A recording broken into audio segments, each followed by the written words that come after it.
Yeah, so I thought I'd pop in here before I pop off just to get the conversation started and make sure that the chat continues. So, oh, cool, Graham, you got the daughter tonight. Yay! And maybe soon you can invite her into the conversations as well. By next week, I think we'll have a format that I'm going to be comfortable in asking you, comfortable in saying, if you want to invite some people to start watching, feel free to, because I think we'll have enough consistency and professionalism in everything that we do, where we can invite people and start to grow the conversation and bring in other ideas. Right now we're still going through our growing stages. I'm still having my technical difficulties. I don't have my gear where I want to, but all that's coming down the pipe pretty soon. So starting next week, I think I feel very comfortable that I'll say, start sharing the videos, start inviting friends as you'd like, and so that's our next step is growing the project and bringing in other people, and it becomes fun and interesting when you get more people involved that have the like-mindedness and do not have the like-mindedness, but allow for that disagreement to happen in between that space of your friendship and love for each other. And so, I want to grow this. I don't see humanity ending anytime soon. I don't see a giant event that's going to stop us from doing what we're doing here. If anything, it helps and justifies what we're saying.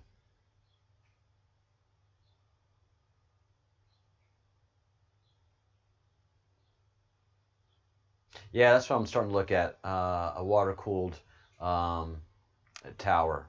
Yep, that's where that's a good lick of money too, man. That's quite an investment. So also excellent video card to go with it, and a strong sound card. So all of this is complicated. This is next level computing. Something I never thought I'd be investing in. I've never been a gamer, and multimedia was not anything that I thought I'd ever get into. Doing some videos, editing them, that's fine to do on a laptop, but pushing live like we're doing, and that's why I keep the screen size the way I do, is to minimize the amount of wear and tear on the processor. Yeah, 16 gig of RAM, 8 gig of RAM is not going to do it, and the motherboard on most laptops only goes up to 8 gigs of RAM, so I'm going to have to get a beefy machine. Yep.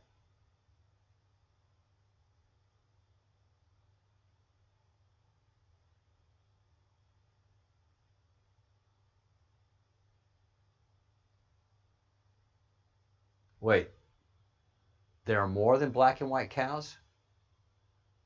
What are you saying, man? You're talking crazy. Shocked.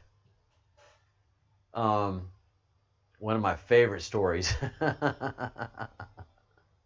One of my favorite stories of city people coming to the country was some people looking at for the first time. They just fall in love with Louisiana. They came to visit New Orleans. They were from Los Angeles, and they came to the city, and they had a great time. And they came back a few times, and then they got to North Shore, and they visited Covington, Louisiana, and they just really fell in love with Covington, and they really wanted to get some property and maybe even get some livestock and some farm animals. So they went shopping around with a realtor, and the realtor is the one that tells the story, and it's just a great story.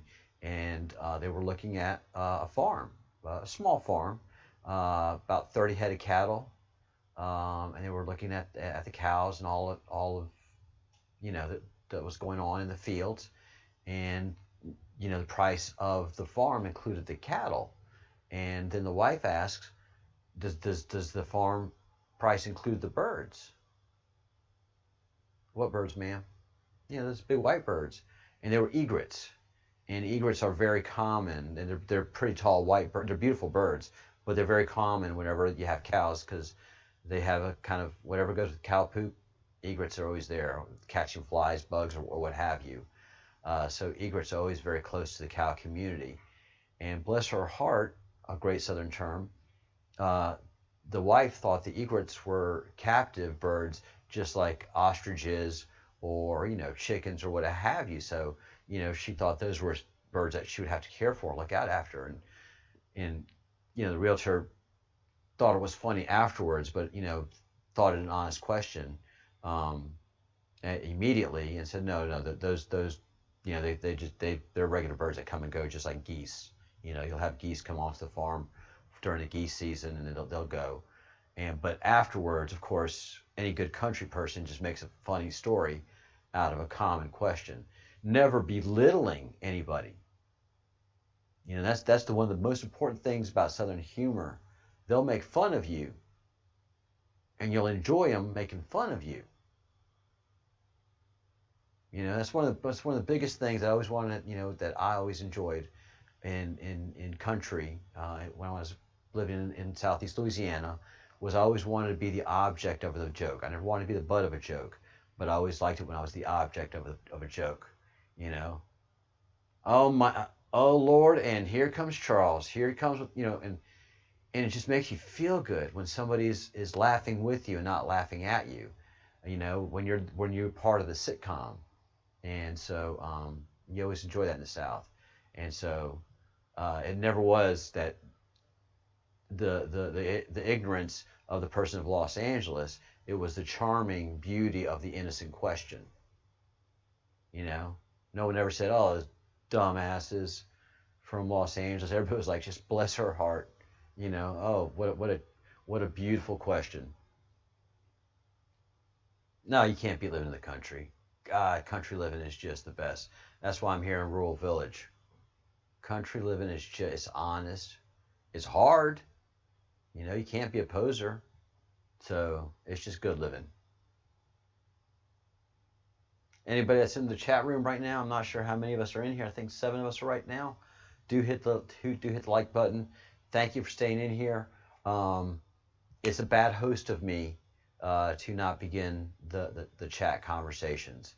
And Nemesis, you should have called me out on that. Epic, you should have too. If I'm going to be the good host of a channel, the least you can do is start the conversation going. And then excuse yourself when you find out that you become irrelevant to the conversation and may in fact be a pain in the ass. It's grandpa's time for you to go. Your grandpa jokes are grandpa-ish, so isn't it your bedtime? Shouldn't you be doing that Metamucil hit right about now?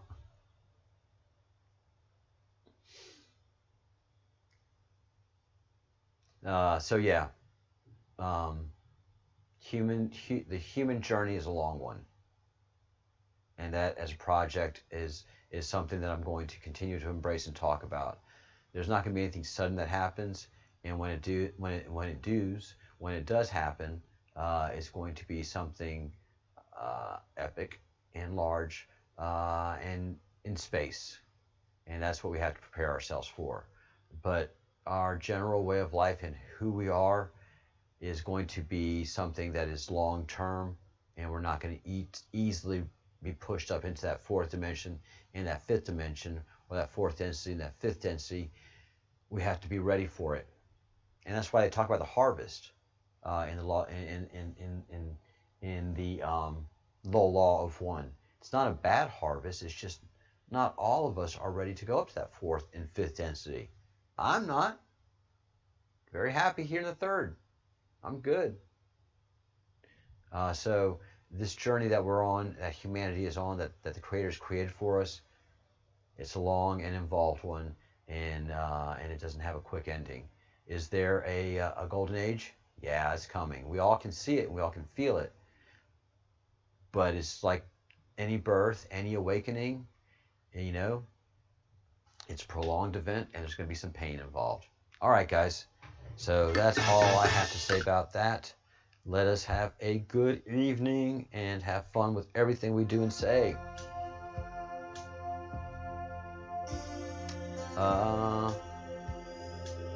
So yeah, I am just going to do our LG Tracks song to bump out of here. I'm not going to do a finality with the cha-cha-cha. The conversation continues. It is until tomorrow morning that we'll cha-cha-cha again. We are the Breadcrumbs Project. We are a team. I'm just one member of it. And you guys are the body and soul of what we do and what we say here. So let the conversation continue.